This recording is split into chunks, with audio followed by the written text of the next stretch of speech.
आज हम कक्षा 5 पाठ 11 नीति के दोहे। नीति के दोहे में कबीर दास जी क्या कह रहे हैं? कबीर दास जी अपने दोहों के माध्यम से कुछ न कुछ हमें शिक्षा देते ही हैं। तो देखो कि कबीर दास जी खुद पर लेकर के क्या कह रहे हैं कि बुरा जो देखन मैं चला, बुरा न मिलिया कोई, जो दिल खोजा आपना, मुझसे बुरा न कोई। कबीर जी क्या कह रहे हैं कि मैंने इस संसार में बुराई खोजने के का प्रयास किया, कि बुरे लोगों को देखने का प्रयास किया, लेकिन मुझे तो कोई भी बुरा नहीं मिला। जब स्वयं की खोज की तो पता चला कि सारी बुराइयां तो मुझ में भी है। तो इस प्रकार ये क्या कह रहे हैं कि पहले स्वयं की बुराइयों को देखो और बाद में दूसरों की। अगला दोहा देखो, गुरु गोविंद दोऊं खड़े, काके लागू पाए, बलिहारी गुरु आपरी, गोविंद दियो बताए। इसमें क्या कह रहे हैं कबीर जी कि गुरु और गोविंद यानी ईश्वर दोनों खड़े हैं। तो शिष्य इस बात में सोच रहा है कि पहले मैं किसके पैरों को छूं। तो भगवान उनको क्या कहते हैं शिष्य को कि बलिहारी गुरु आपरी, गोविंद दियो बताए। तो वो कहता है पहले मैं गुरु के चरण स्पर्श करूंगा, क्योंकि आपकी कृपा से ही मुझे ईश्वर तक जाने का मार्ग मिला है। आपने ही मुझे ईश्वर से मिलाया है। तो पहले मैं गुरु को प्रणाम करूंगा और बाद में ईश्वर को, क्योंकि ईश्वर तक पहुंचाने का माध्यम गुरु ही है।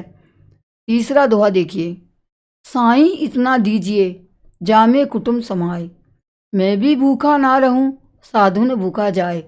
यहाँ पर देखिए कैसे निश्चल भाव से कबीर जी कह रहे हैं कि हे ईश्वर, मुझे सिर्फ इतना दे दीजिए कि जिसमें मेरे कुटुंब का भरण पोषण हो सके, यानी जामे कुटुंब समाए, फिर मैं भी भूखा ना रहूं और जो मेरे साधु न भूखा जाए, यानी कोई सज्जन पुरुष या कोई मेहमान मेरे घर आ जाए उनका भी पेट भर सकूं। कि ईश्वर इससे ज़्यादा की मुझे ज़रूरत नहीं है, लेकिन मुझे इतना ज़रूर दे दीजिए।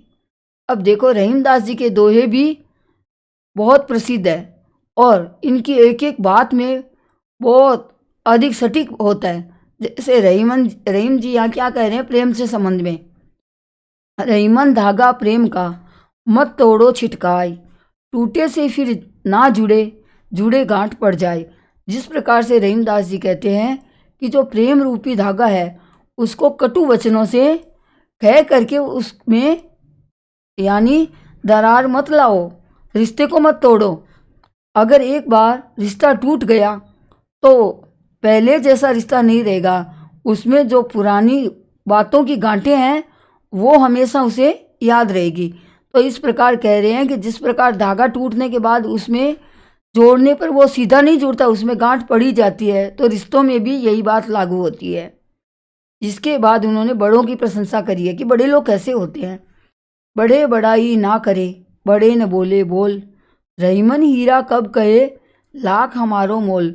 जो बड़े लोग होते हैं उनका काम दूसरों की भलाई करना है, और भलाई करने के बाद वो ऐसे नहीं कहते मैंने उसका भला किया, वो तो अपना काम करके निकल जाते हैं। जिस प्रकार से खान से निकलने के बाद हीरा कब कहता है कि मेरा लाखों रुपए कीमत है, वो हीरा तो शांत रहता है, दुनिया ही कहती है कि ये लाखों का हीरा है।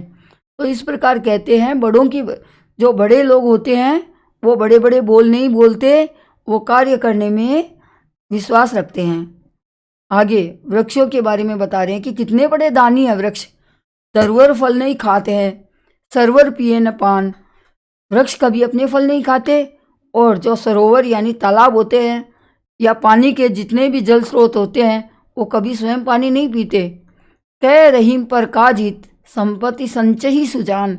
तो रहीमदास जी क्या कह रहे हैं कि जो सज्जन अच्छे लोग होते हैं वो अपने धन का संचय दूसरों की भलाई के लिए करते हैं। आगे देखो नीचे वाला, जे गरीब पर हित करे, ते रहीम बड़ लोग, कहाँ सुदामा बापुरो, कृष्ण मिताई जोग। कि जो बड़े लोग ऐसे ही बड़े नहीं होते, कि बड़े लोग वो होते हैं जो गरीबों का हित करे, गरीबों का भला करे, वे बड़े लोग होते हैं।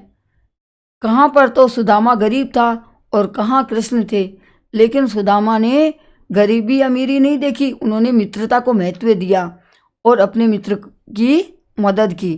तो इस प्रकार रहीमदास जी ने भी गरीब और अमीर में बड़ा कौन होता है उसके बारे में हमें जानकारी दी।